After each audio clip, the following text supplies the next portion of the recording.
In this video, I want to take a minute to talk about grading in our class. It's not going to be the standard way that chemistry classes have been graded, at least back when I was going to school. And I want to walk through it a bit. I think it's a little bit more simple and straightforward than tracking a percentage of points over the course of the quarter. But please let me know if you have any questions about it. One of the things about this grading structure is that it does take a little bit more work on the student's part to track where they are in the class and their progress within it.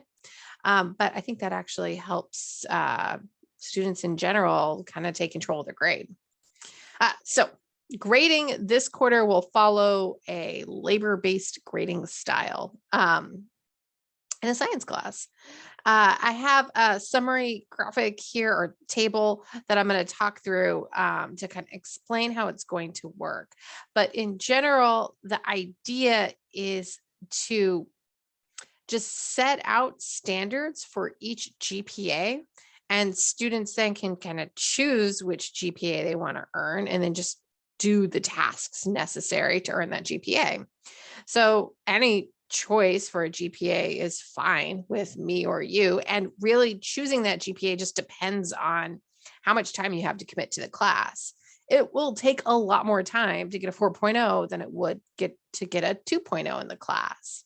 And I think that might be kind of the core of it, is that at the end of the day, I realize that a student's grade in the class usually depends on how much time they can actually commit to studying, getting extra help, doing the assignments, things like that, rather than how inherently smart they are when it comes to chemistry, right? So I've outlined what you need to do to get a 4.0 or a 3.1 or a 2.0 or a 1.1, or sorry, 1.0. And I'll assess grades in between. Of course, if you are kind of like in between a 1.0 and a 2.0, like you haven't missed as many assignments, you'll get in between the two. So we're going to start with the assumption that everyone's going to get a 3.1 in the class. So like on day one, we all have the same grade, 3.1. And as the quarter progresses, if you do all of the activities, all of the homework, and all of the labs, and you miss just 3 of them total, 2 assignments, either 2 activities, 2 homeworks, 1 activity, 1 homework, and then 1 lab, then you'll still have a 3.1 in the class. And that's it. So that means as these weekly assignments come out to do a lab, to do a group activity, to do a homework assignment, you're doing all of them, but you probably have a bad week, right?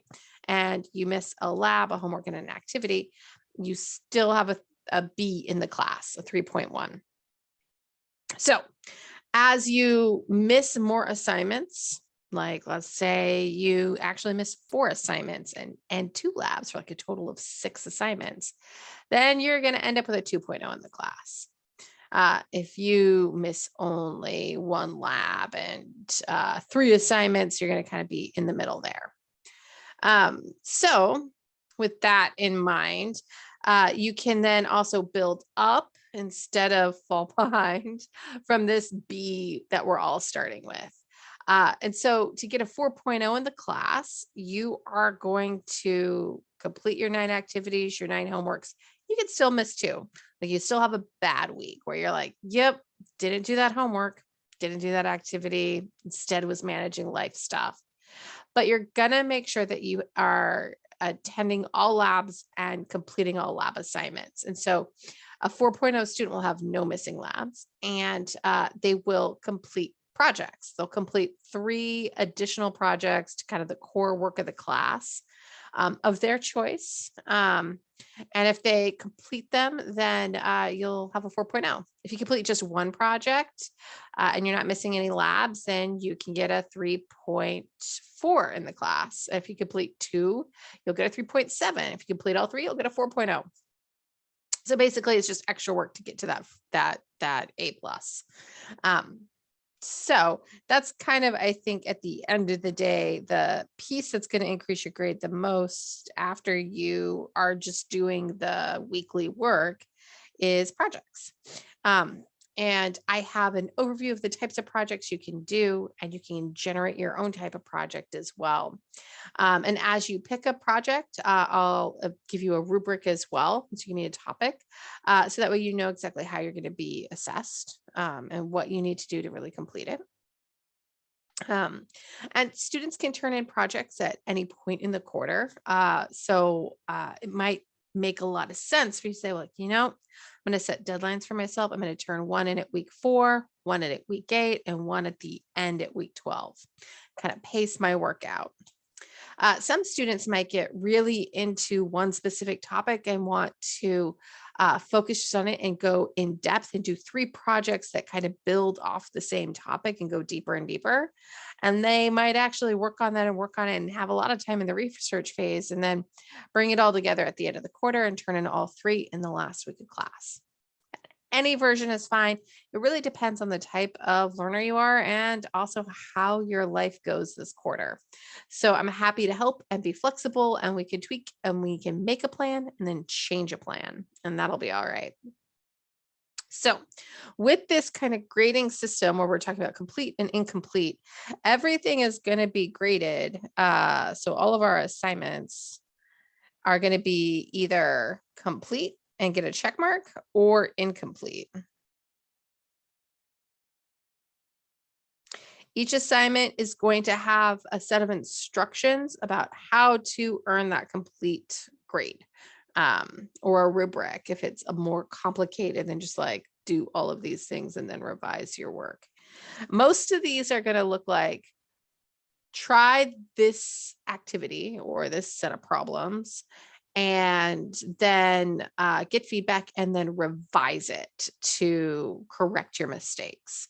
And going through that process of attempting, getting feedback from me, and then revising is kind of what I see as the process of learning through each of these assignments. So these will be the types of grades. You might turn something in and it still says incomplete. When that happens, I will give you feedback about, hey, this isn't quite there. It's missing this and this that was in the directions. So revise it and get it back to me. Yay. Those revisions can get turned in by the end of the quarter. So if you're crunched, you can kind of put them off, although it's usually harder to do that. And all of these things can be revised. I will kind of set a limit to the projects, especially to only revise them once, because otherwise it gets to be more of a workload than I can really manage. So let's break that down. So with this revision policy, the due date for assignments becomes a little bit less meaningful, right? Because you can always like turn it in incomplete and then finish it again. So late work is okay.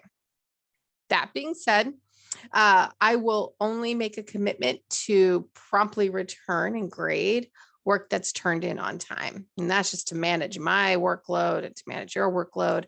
So if you turn something in on time, everything will have a deadline. Then I'll get it back to you graded within a week. So then you can work on your revisions after, while everything's still fresh in your head. If you turn something in late, it kind of goes to the bottom of my grading pile. And after I grade all on-time work, then I work on things that are turned in late.